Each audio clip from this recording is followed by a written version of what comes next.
इंतखाबी एलामिया की इजराई के साथ ज़ाब्ते अखलाक का नफाज, जलसे जुलूस रियालियों पर पाबंदी।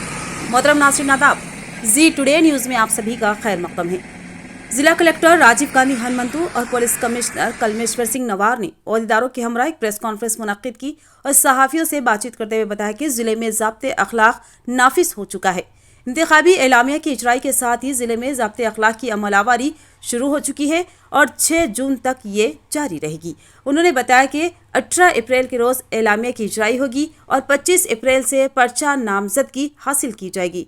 26 के रोज़ जांच पड़ताल और 29 के दिन दस्तबरदारी और 13 मई के रोज़ रायदही और 4 जून के रोज़ राय शुमारी की जाएगी।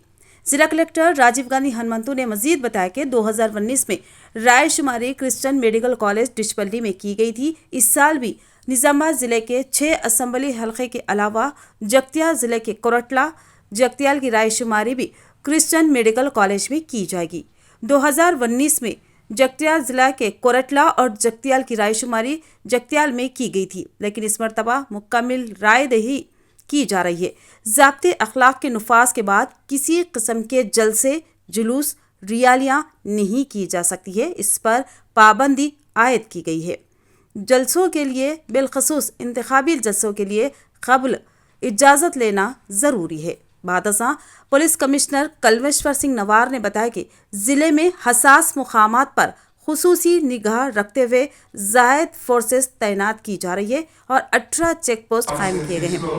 అసెంబ్లీ ఎలక్షన్స్ కి ఇది 15th డేట్ కి చూసుకుంటే 16,380 కాన్స్టిట్యుయెన్సీస్ లో అసెంబ్లీ ఎలక్షన్స్ కి ఇది 15th డేట్ కి చూసుకుంటే 16,387 ఓటర్స్ పెరగడం జరిగింది. సో అదే విధంగా మనకి ఎడిషన్స్ డిలీషన్స్ చూసుకుంటే ఎడిషన్స్ 3.62% జరిగింది అండ్ డిలీషన్స్ 2.45%.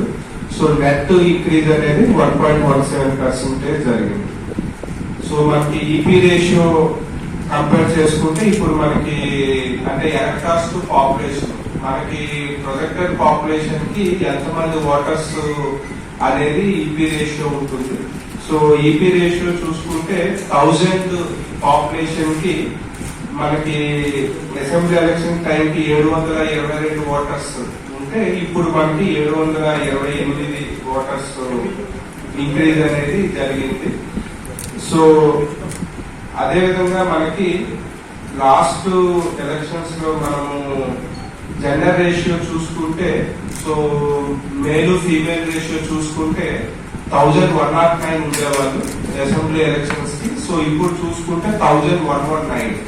సో అంటే మనకి జెండర్ రేషియో పెరిగింది. సో ఫీమేల్ ఓటర్స్ ఎన్రోల్మెంట్ ఎక్కువగా చేయడం జరిగింది.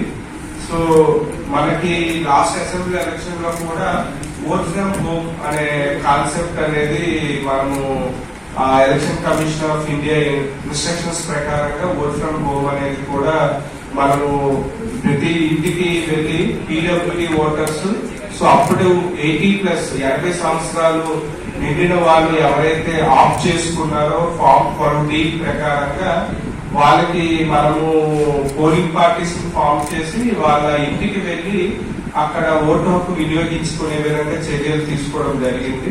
సో ఇప్పుడు రివైజ్డ్ గైడ్ లైన్స్ ఏమంటే పీడబ్ల్యూడి ఓటర్స్ ఉంటుంది. సో పీడబ్ల్యూడి కూడా మనకి బెంచ్ మార్క్ అంటే 40% కన్నా అబౌవ్ ఉన్న పీడబ్ల్యూడి ఓటర్స్ కి మాత్రమే ఈ ఫెసిలిటీ ఉంటుంది.